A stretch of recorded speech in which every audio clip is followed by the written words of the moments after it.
you doing, brother? Good. How are you, man? I'm good. Good. It's funny when you know. I obviously I researched you and stuff more than I knew about you before, and then when we pop up on these Zooms and chats and everything, you're like, oh, I know all about you already. Makes it easy. Yeah, it's like this. I have this feeling and emotion whenever I meet someone visually like that. It's just, oh, okay, you actually do exist. Yeah, I'm not just some fake entity on the internet. You're not some fake entity on the internet. Sorry, I'm running a little bit late. I have, true to form, for all the stuff that we do, our customers, clients, investors always have to come first. And somebody was troubled by something this morning, and I had to spend an hour kind of talking them off of a ledge. What's new? Nothing. The nature of the beast. Nothing. The nature of the beast. Good to see you, man. Happy Wednesday. Where are you today? I'm in Dubai. You're in Dubai. Yeah. Do you live in Dubai? For now, yeah. I typically go to a new country every 2 to 3 months. So I've been here for about 2 weeks so far.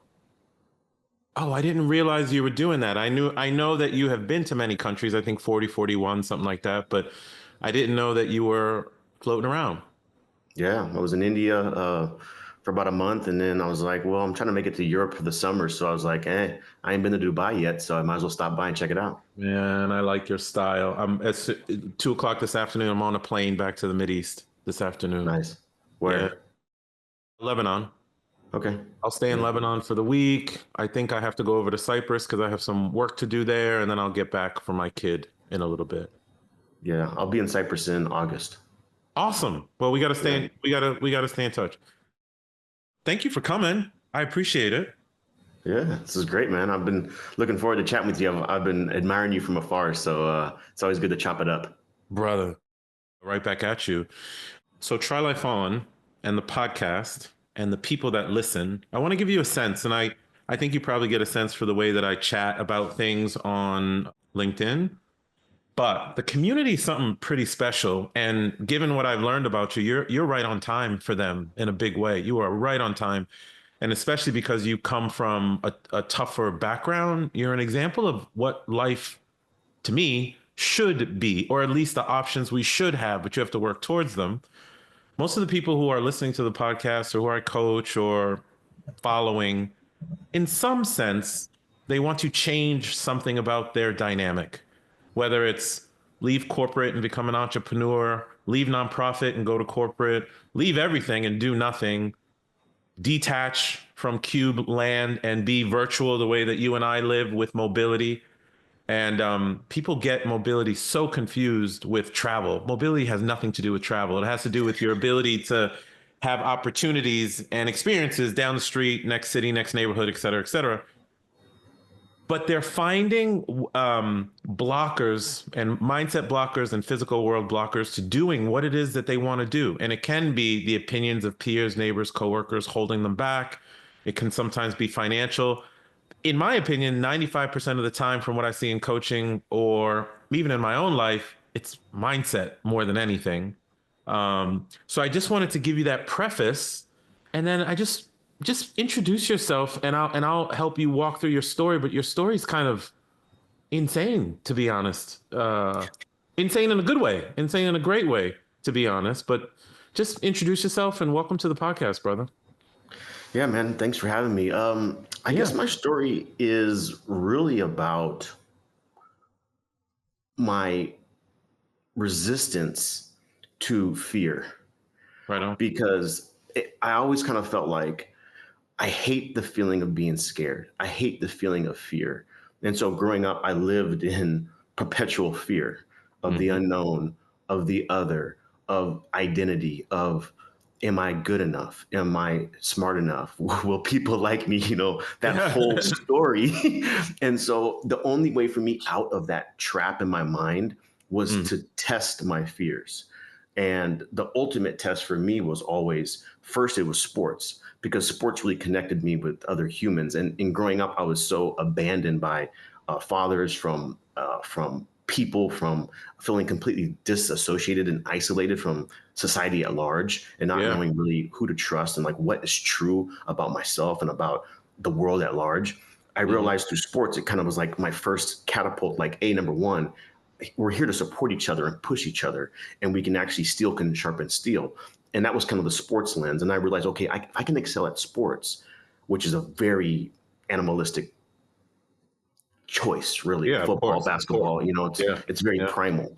And if I can excel there, then I can excel in other areas where I think it's more maybe analytical, maybe it's more communication based. And I thought I was a bad communicator. So I got into sales, and in sales led me to entrepreneurship, and then entrepreneurship led me to ultimate freedom, which I enjoy today. So it's just, I always tested and followed my fear. And I always believe if you test your fear, the juice and the fruit is on the other side of that. yeah. I got you. Where did you grow up? Phoenix, Arizona. You grew up in Phoenix, and you talk about this in your business. You talk about this on LinkedIn as well, where you say you were abandoned by two fathers before you turned 7. Can you talk about that a little bit to the extent that you're comfortable? Because I think it's really important. Your past does not determine your future if you allow it to, right? Can you just talk a little bit about that, and what was that like? Yeah, it was like walking in the dark. So I'm half black, half white, and my mom and my grandmother, who is white, raised me. So here I'm a dark Oh man. skinned boy growing up in the United States, and I'm 5 or 6 years old, and people are coming up to me and saying, "Hey, what are you?" What And are I'm you? thinking, yeah, Yeah. what are you? I'm like, I don't know. So I go home and ask my mom, and it's like, how do you answer these questions? So it started the wheels turning in my head of like, oh, identity. People want you to be what they want you to be based on their thoughts and their scars, if you will. And Hmm. so the way I really thought about this abandonment from these two fathers, one was my biological, one was my adopted father, Okay. was that people are running. This was my global Ah, worldview, is that adults are running, adults are scared, adults don't take responsibility, and the world is unsafe. It's not a place that it's, the Einstein quote is, the most important question you must ask yourself is, the world a hostile or is it friendly? And so I had to really wrestle oh with man. that as a 5, 6, 7 year old. Is like, man, the world seems very hostile, because if a father is willing to leave their family, what's that say the capability of what a stranger will do to me? Oh man. So Right. I kind of went inside and I said, no, something going forward, I'm just going to trust myself. This is like a 7 year old talking to myself. You I'm remember just this. going This to, is vivid. This is oh, vivid to you. vivid. And I'm just going to trust myself, and I'm going to watch people, not what they say, but what they do. And that Hmm. was kind of my entire worldview at the time, because I just didn't believe what people had to say, because I just felt like what they say and what they do are two different things. And so from that lens, it served me to a certain point, but it really became a detriment when it came to business and sales, because Okay. you trust people. And so Yeah. the way for me to test this, like, this worldview, was, is it really true people are running and fearful, and just not the what you'd expect from humans to act. And I realized through sports and sales that my worldview was wrong. People are actually willing to help you if you show the initiative to help yourself. And I came to the realization, probably at around, if I really thought about this, probably at around 16, 17, 18, that I wasn't abandoning by anybody. Hmm. These men abandoned themselves. They made that choice for themselves. Yeah. Yeah. They abandoned themselves because they felt maybe they weren't good enough. They didn't want to be seen. There's so many different things. So it's Yeah. never about like, poor me. I'm not the victim. If anything, I should have grace on them, realizing the opportunities they missed out in their life because of the Hmm. choices they made. So it came from a lens of, okay, I'm going to give people grace, and now I'm going to test this worldview that I have, that the world's hostile, but let's see if this is true. So let me get into sales and get my teeth kicked in Yeah. Yeah. for year Yeah. after year and see how that goes. And I realized, Exactly like, it. if you take initiative in life, the world opens up to you, and people are friendly. They want to help you. They want to win. People want win-win relationships. And Yeah. so from that sales lens, I was like, oh, I was completely wrong about the world. People really want to help us. And that was kind of how I transmuted that pain, that hole, that anger into Hmm. something more positive from a business standpoint. Yeah. And I know you've gone on to do I want to talk to you about the finance deals, but 50 million plus in finance deals, and you've lived in 40 countries. And the reason I wanted to touch on your upbringing was because people will lean on their past as if it's their future. You had a really tough upbringing. I know that there were, it wasn't the best area. There were shootings all the time and things of that nature. And here you are with your salesmanship and all the finance deals you've done. Tell me a little bit about the finance deals and why you did go the salesman route and what it means for you today. Well, it was kind of luck, really, man. I thought I was an introvert, and so Okay. I was like, let me study finance because I really enjoy money, and I wanted to know how it works. So let Hmm. me study finance, and I thought I was going to be crunching numbers in a cubicle somewhere. But the only really opportunity I had was with Wells Fargo when I came out of Okay. school, Okay. and my natural self came out during my interview process. I'd already been hired, but I reached out to the guy that hired me and said, "Hey, listen, I think I deserve more money. I'm not going to start at that salary." And You that's my asked him natural. right away, right up. That's my natural inclination. I'm very aggressive, and he told me kick rocks, and he rescinded my offer. So I had no job lined up besides this sales job at an equipment finance company, making 200-300 cold calls a day, and that was my option. So I was like, well, and I didn't want to make cold calls. I didn't want to talk to anybody. I wanted to be in a cubicle. Remember, I felt like I wasn't an outgoing communication expert Mm. or salesperson at all. So I was like, well, let's just test this theory again. I like to your point about try life on. Let's try life on and see like what's up with Yeah. the sales thing. Like, let's Right. see if this is true. Like, am I going to be bad at this? Like, let's give it a year, go balls to the walls, and see what happens. And so it worked. Just if you work the system, it works, but you have to take the action. And that was kind of like my first real swirlay into the equipment finance arena to understand it. And it's a beautiful business because it's evergreen demand. Hmm. Businesses It always will need money always to be run. there. It will always They be there. always need new equipment. They need the tax deduction. They don't want to pay cash typically because they want to write it off. And I would just find partners that sold the equipment. Instead of me chasing people that needed to get financing, I just partnered. I found strategic partners that always brought me deals, deal after deal after deal, and it Mm, just snowballed that network effect. that's It's key just a right great there. business model. Yeah. And the other thing about it is I never wanted to work in a business that was like brick and mortar or we sold products. I love service-based businesses Hmm. and low touch businesses. Hmm. And so it was a perfect fit for me. Amazing. So how long did you stay in that space in equipment finance? Are you still in it? I'm still in it. Yeah. So I left that company in 2016, started my own firm in 2016. Okay. And, but that was kind of like another hurdle mentally for me to like, okay, I went from an employee, Hmm. VP of sales to now just a solopreneur trying to, figure this thing out on my own. Okay. And that's a whole nother like can of worms to figure out because it's like, shit, I don't know if I know what I'm doing because I don't know what I'm doing, but I But trusted you myself. jumped. Like, But you jumped. yeah, I trust myself, and I figure I can find a way. If other people can find a way, I can find a way. Yeah, but okay, so folks listening want to find a way, but they have a fear of the jump. They have a fear of the unknown. You did it. So what was the transition like? Was it tough in year? So you left in two. So just to recap, you worked as an employee through 2016, and then you had the thought process to start your own business in the same way, maybe leveraging the existing contacts that you had. Yeah, exactly. So I made a decision in 2015. I'm like, okay, I put it on the calendar Okay. at the end of Oh, the you year. put it on the calendar. You It's smart, very smart important. You dude. got to put it Yeah. on the calendar Schedule because your you're not. freedom.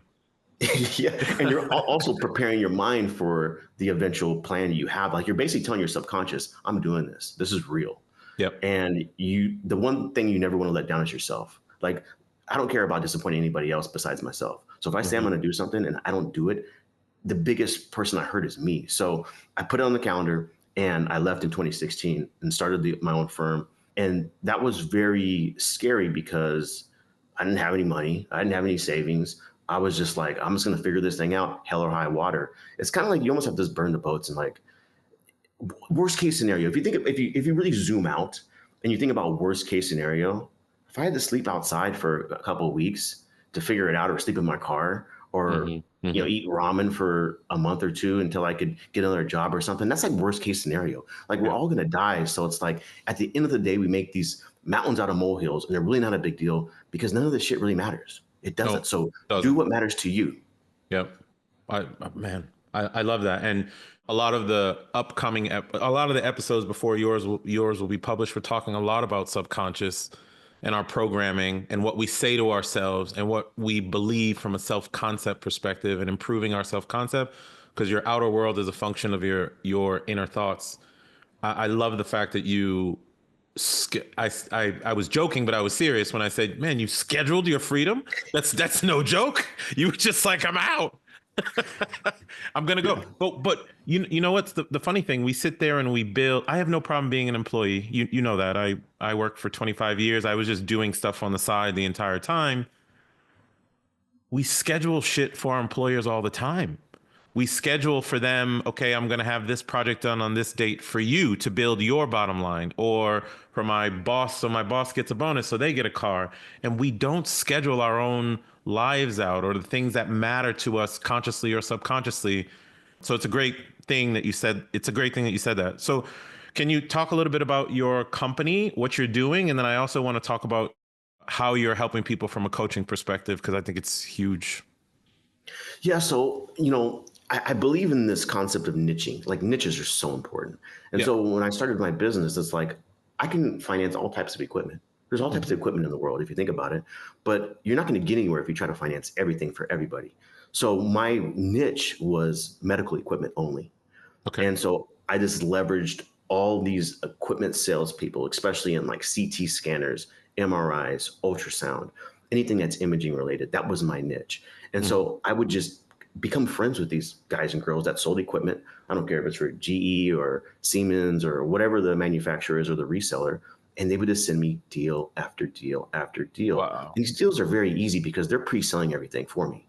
They're already sold. The customer already decided they're going to buy from, Todd, the sales rep, and Mhm. Dr. Smith just needs the financing. So here he decided it's going to cost him 50 grand.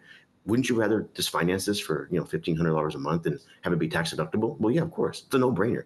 So they already know it's $1,500 a month. They already know it's tax deductible. So by the time the application hits my desk and it's approved, like there's no questions asked, like literally, a handful of emails and these deals are done. So, and they're highly lucrative. So it's a very easy business model and Yeah. it's digital. I can do it from anywhere in the world. And so on a trip to Europe with my mom for her 60th birthday, this was in just 2 years after I started. Yeah. I was like, I need to tighten up the business model so I can travel and do this from anywhere. And while I was over in Europe and I wanted to enjoy Europe, I didn't want to be working and answering calls. So I really kind of tightened the system. So I put together SOPs and made sure like this ran seamlessly without me being there. And then after that 6-week trip, because I extended it after she went home and I stayed and explored the rest of Europe, I realized there's nothing special about me. This is not like finance per se. This is fifth grade math. Like if you can Mhm. tip your waiter at Cheesecake Factory, you can do this math very Mhm. easy. So Mhm. like I'm like anybody can do this. And I was that guy that was stuck in the cubicle, miserable. I hated working for somebody else. So it's like I know other people want to have freedom the way I have. And this is the perfect business model and it's simple and it's lucrative and it's Yeah. digital. So I was like, let me figure out how I can start coaching people on this business model because I believe in freedom. And like, if I have a gift and I know something, why would I keep it to myself? Why wouldn't I Exactly. share that Exactly. to free Yeah. other people? Like, that's the whole point of life. Like, what are we doing here? We're here for 80 years and we die. Like, isn't the point to learn something and then share it with other people? Mhm. So I Mhm. put together this course, I put together this training program. And so I packaged it and I help people start their own equipment finance brokerages. And so that's kind of what led me to the coaching avenue. And then Equipment finance brokerage. yeah, so we broker these Wow. loans. So all we do is the person that needs the funds to buy the equipment, we bring them in contact with the underwriters and the banks, and we're the middleman. We hand them off, and we take a cut off the top. It it feels simple. When you're saying that, there is a phrase that comes to my mind that relationships are a stronger currency than money. Because in everything that you were talking about, you're like, no, I just made friends with people who are already in the equipment business. They're the manufacturer of this stuff. They probably already have relationships, and I'm getting in the middle of them and just making sure the deals go through on their behalf. One of the key things that you brought up is that you found your niche. I spent time with someone to help build the Trilifon brand and the Trilifon system that I created, and he told me, he's like, "Nah, man, just find a niche within side of a niche. Like find it so fine tuned for yourself that it's just organic to you. You can just speak about it naturally and people will figure it out. And then he also told me, this is a mentor of mine. He also told me, then all you got to do is go find 100 people to work with. And that's your business. And it's not your business in terms of, hey, go make all these money, go make all this money off of people. He's like, no, it's your business to enhance your life. You enhance their life, they will enhance your life. You keep it relatively small or relatively virtual so you can engage the world the way you want it to, because exactly what you said, we got 80 years in the average lifetime to run around this planet. How is your virtualness or your mobile life manifesting itself, and how's the business supporting it? So the virtual life was really kind of just by luck. Yep. I I was a zombie employee for a long time. Even when I became an entrepreneur, I was still kind of a zombie because after I quit, I was like, well, I better get an office. I didn't need Mm. an office, but I got Hmm. an office. I better, stay in Scottsdale, Arizona. And so I started taking these trips like in the summertime, it's hot in Arizona. So I'd go to San Diego for 3 months Yeah. and then I'd go back to Arizona. And then the next summer, this is like 2018, I went to New Orleans and New York and the Caribbean for about 3 months. And then I went back to Arizona. And then in 2019, I was like, something this year, I'm just going to go one way. And then I don't need to be anywhere at any given time because the business was so Trump tight as far as the SOPs. I was like, I can do this from anywhere. So I went to Asia, and that was when Hmm. COVID happened. And then when COVID happened, people were like, well, you better get back to the United States. I was like, no, no, no, no, no. It's way better in Asia. Like, so I Yeah. was in Malaysia for a year and it was great. Everything was open. Everyone was peaceful, no problems, had a private beach, played golf every day. It was awesome. In And so Malaysia. in Malaysia, yeah. And Wow. then went to Amazing. South Africa. And so the business runs on its own because, again, I believe in leverage. I Hmm. put a little in, get a lot out. So I don't need hundreds of referring partners because then I got to handle all these emails, all these personalities, all these protocols and rules and all this stuff. I never have more than 20 or 30 referring partners at one time. So I keep it very small, very niche. And these are guys that I've worked with for years. And they Mm. just send me new deals or a new referring partner that, maybe a new employee came on board and they know I take care of deals. So it becomes a snowball, really. You pump hard at the beginning. It's like a well. But after a while, you don't have to pump anymore and just deals continue to come in. And so after that business was really just running on its own, Yep. I started the coaching of getting people into this brokerage space. And Okay. then I realized, kind of like you were saying earlier, the biggest barrier to anyone's success is their limiting beliefs or clarity on like what do they actually want. Hmm. And then because the reason why they're not clear about what they want because they haven't taken any action because action gives you clarity. But Hmm. the reason why they haven't taken any action, they don't know what is the best action to take. There's no strategy. And Hmm. everyone's craving simplicity. And like that's my whole thing is like let's make this as simple as humanly possible. However, with the most leverage from a strategic standpoint. And so now it's kind of ducktailed into another coaching realm where I help people really transform their business and their life from a clarity standpoint, where I get on the call with them for an hour and I dig deep into where's the energy, like where is the profit coming from? Where is their pain? Where's their pleasure? And then we dive into that to figure out like how can we systematize this to make this as simple as humanly possible for you to win, make a clear decision on the next move, and make a strategy that is stupid simple because Yep. people want to overcomplicate things. And Yep. and if you overcomplicate things, nothing ever gets done and you never take any action. Yep. Yep. Complex. What is it? Complexity is the death of progress. For sure. You talk about creating lean. That's why I think this is exactly what you were saying. Creating lean, lucrative businesses in Try Life On world, or when I'm coaching people or just spending time with the Jermaines of the world. I would say, are we creating a lifestyle business or are we creating a behemoth? What is it you're actually trying to do? Because most people could create maybe $100,000 business and live like a king or queen anywhere in the world, including the States. If you go to if you can go to a state that's not overly expensive, like why are you in New York if you want to have a lifestyle business? It's not going to work, man. You got to get out of there because it costs 20 grand a month to live up there. Do you espouse that as far as lifestyle businesses when you're trying to work, or what are you seeing with your coaching students? Are they more trying to create the next biggest brand, or are they doing it more from a lifestyle perspective? They all want lifestyle businesses because at the end of the day, let's be real. After 50 grand a month, what are we doing? Yeah. Like, what are we Your chasing life is anymore? not going to change dramatically once you get to a certain point. It's not. It's, I mean, beyond 30,000, 40,000 a month, like there's not much more you can do. And so this is purely for lifestyle businesses and actually solopreneurs, because Yep. I found, this is just me personally. Yep. No. I'm not a manager. I'm a big thinker. I'm a visionary. I'm not an executioner. And Hmm. so I always love having solopreneur businesses because I don't have to rely on other humans, because I love humans. However, they're very emotional and they are hard to manage, especially from a business standpoint. So I always implore any of my coaching clients, keep it lean, keep it just you. And we're going to find the most leverage through strategic partners to make sure you get business after business after business, and make sure your business is something that's digital, make something that is mobile, something that makes you happy, because you don't get stuck in something that you hate. And so it's Yep. purely for people that want to make anywhere between, I would say, 10 to 50 grand a month.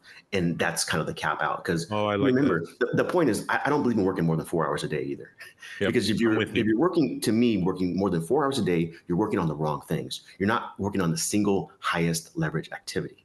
And plus, I believe in like having space to go on walks, to go to the gym, to talk to your friends and family, to go watch a movie, to go play basketball, whatever, because it gives you a chance to enjoy your life, but also B, a chance to reflect on that 4 hour time block. What did I do? And how can I let my subconscious work on improving that 4 hour time block tomorrow? And your Mhm. subconscious works on that while you're shooting hoops, while you're lifting weights, while you're listening to a podcast, et cetera, et cetera, et cetera.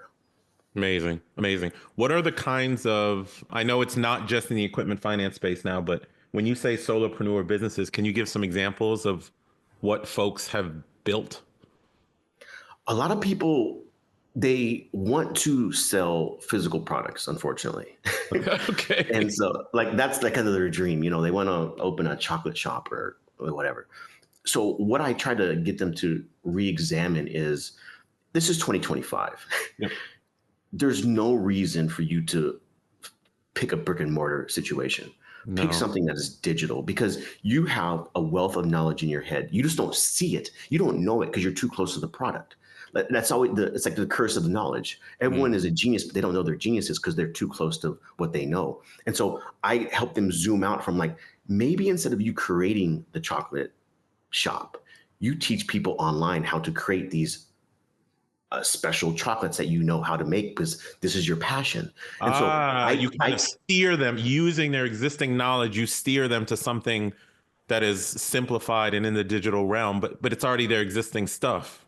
exactly. So I always turn their business into a coaching program or a course or some type of digital product that they can sell through people through the internet. That's always what I look at. Or if Interesting. you are really serious about keeping it like in a brick and mortar type situation, then they're usually doing something that's very silly. They're doing one-to-one transactions. And so I start thinking about, okay, who do you know that has a network of your ideal client, that you could just tap into their network, kind of the same way I did with the equipment salespeople. Like, you want to find people that have your ideal client and their trust, because then Mhm. when they bring you in, they're going to sell your chocolates for you, and you don't have to do any selling. Like, literally, you just have to produce the chocolates. And so I always try to find, okay, if you are going to stick in that realm, let's find the leverage points from strategic partnerships. Same thing, even if you're going to do a digital product. I'm purely about strategic partners. That's the only way to sell, in my opinion, and market. Because if you market that way, the need for selling goes out the window. You don't need to sell. Right, you're They sell going for through you. people. You're just building relationships. It's the psychology of trust. Interesting. It's the psychology of trust. You just reminded me. So I interviewed a guy by the name of Grayson Holgard. He left, him and his wife left, I think, federal government, and they started an actual cookie store. Not a cookie store, sorry, cookie kitchen. And the way that their business flourishes, and it's a six-figure business, more of a lifestyle business, they happenstance built a relationship with a wealth manager at a personal finance company. And now the wealth manager uses their cookies as gifts for their clients. That wealth manager blew up and he has a role of like 500 clients or something like that. So that's their number one customer. So they don't have to do store facing, they don't have to do anything. They just get orders from, now they have 3 or 4 wealth companies that come to them for gifts, and they just ship them out from their industrial kitchen. They're working just a couple hours a week. Yeah, it's so easy. Like I had a call with this lady here in Dubai yesterday, and Yeah. she was trying to break into this niche of special chocolates. And so I was explaining to her, like, the easiest way to do this is just go to the 50 highest end restaurants in Dubai and give them free chocolates to give to all their clients at the end of their meals, and have them packaged like as if this is Chanel. Have this package as Yep. beautiful as possible, but this is free. And then what they're going to do, there's two ways you can do this. I explained to her, either the restaurant's going to start buying it from you because they're going to Mm. have such a great response from this, and now you're basically a wholesaler, or you make sure as a caveat that you're able to put your business card, your social media handle, whatever, in the box. So any of these high-end clients that are at these five-star restaurants where Yep. they're spending $400 or $600 per meal, they see this, they're gonna be like, oh, I want to buy some more of those. It's just an easy way for it's. Oh I believe in man. like goodwill. Like Yeah. give goodwill Yeah. for free, and then have them come back to you from a reciprocation standpoint. Like I'm always into psychology, so like uh, use the human mind for your own benefit, because we're all the same as far as a psychology standpoint. Like if you help me out, Maurice, I'm going to be more apt to help you out. And it's not like I'm doing it to get something back, but it's just like, this is human nature. Don't fight human nature because you're not going to win. So like always try to use the psychology of trust in the best, highest leverage situations where you don't have to sell or market. Let them do it for you. I love that. Always try to use the psychology of trust in the best and highest leverage situations. That's actually making me think what else I should be what else what else should I be doing? But the funny thing is, actually, I'm going to think about that. But back to your point about the $10,000 to $50,000, you get to a certain point. I started to realize this on my own journey. People were coming, so I'm a heavy real estate guy. People were coming to me with more real estate deals, and I was like, no, I don't need it. It's not going to change my life at all at this point. You don't become double happy by doubling your net worth every 5 years or something like that. Where my happiness tends to come from, and what I really espouse to people through this podcast and people that I spend time with, is find the thing, the place, the people, the business endeavor that gives you all those good emotions. And as long as you're having enough money to generate or to, as long as you're having enough money to operate your life, you're in a great stance. That's why someone who lives the way you live resonates with me, because you're like, oh, I'm in Dubai. I don't know, for 2, 3 months, and I'm gonna go try something else. We should, because that's what we did as kids. We had no restrictions on us. We would float through the neighborhood. We would trust our instinct. We would trust that our subconscious would move us from one place to another by feeling, by gut instinct, and we would go. And then we allow all this status quo stuff to just kind of like push us down. And there's so much noise and static, you can't even hear your own inner voice telling you what to do. Just as a wrap up, because I can hear the way you're talking about subconscious and what have you.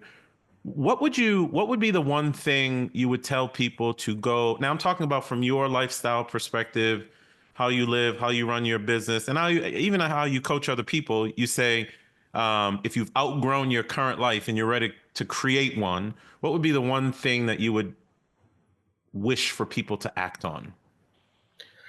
So there's two moments in your day that Mm. I believe are always trying to nudge you. Mm-hmm. And if you're not listening to these whispers, then you're going to be that guy or girl when they're 99 years old on the rocking chair saying, I wish I should have. Like, you don't want that regret. And these two moments are always that twilight period before you go to bed, Mm-hmm. before you actually fall asleep, and that twilight period right before you wake up, like Man. completely come out of the wake. And it's this Yep. little voice. It's whispering. It's saying something. It's it's it's telling you what to do. Call Mm-hmm. them. Quit. It's time. It's over. It's telling you the truth. It's telling you where to go. And too many people either ignore it or they don't act on it. And Mm-hmm. that's what I found to be true. Like there were so many times when I had to make a decision either to go into sports or go into sales or start my own business or go into coaching. Is I would go to bed and right before I'd wake up and right before I'd go to bed, I'd hear this voice like, this is what I should be doing. It'd tell me exactly what to do. So what I always implore people to do is always have a pen and paper near your bed Yep. and write Yep. this stuff down. Like as humans, we're built to write with pen and paper. There's something magical about it. And write down whatever it's telling you to do. And this will at least plant the seed in your mind that, okay, I see it now. It's not in my subconscious now. Now it's in my conscious. So now I have two choices. I ignore it and have this pain of regret that I don't want. No one wants regret because we all die. It's silly. Like we're tiptoeing through life to safely arrive at death. Doesn't Right, make right. sense. Why? Right, Like, exactly. what are we doing?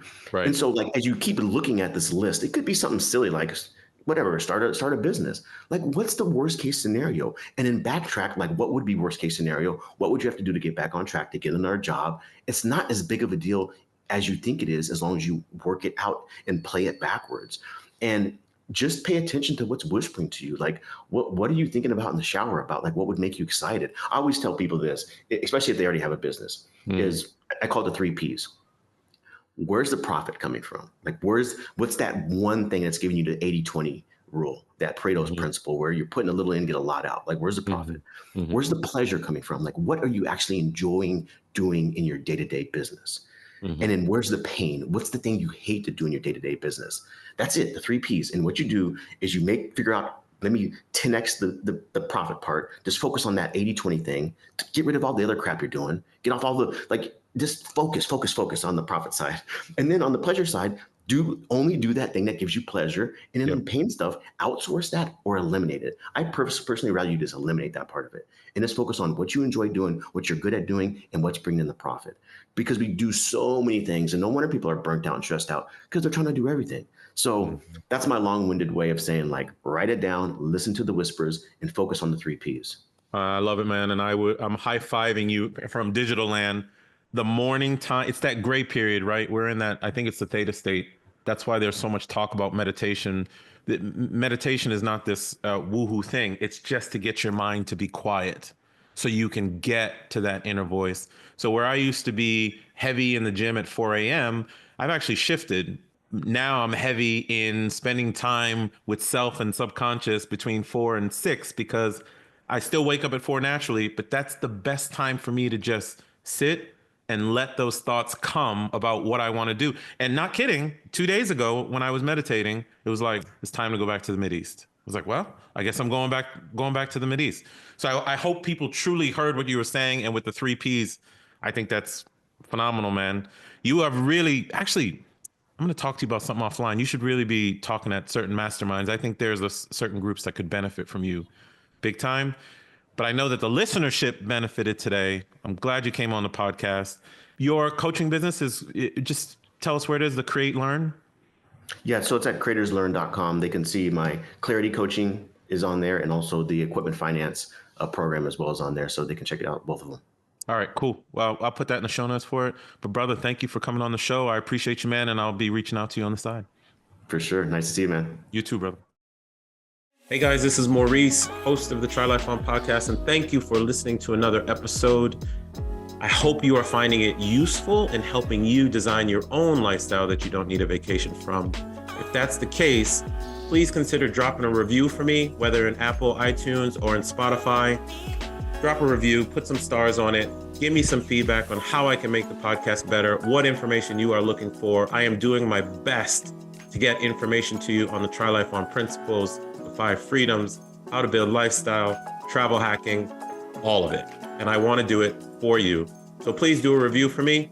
And until next time, my name is Maurice Philogene, and this is the Try Life On podcast. Peace.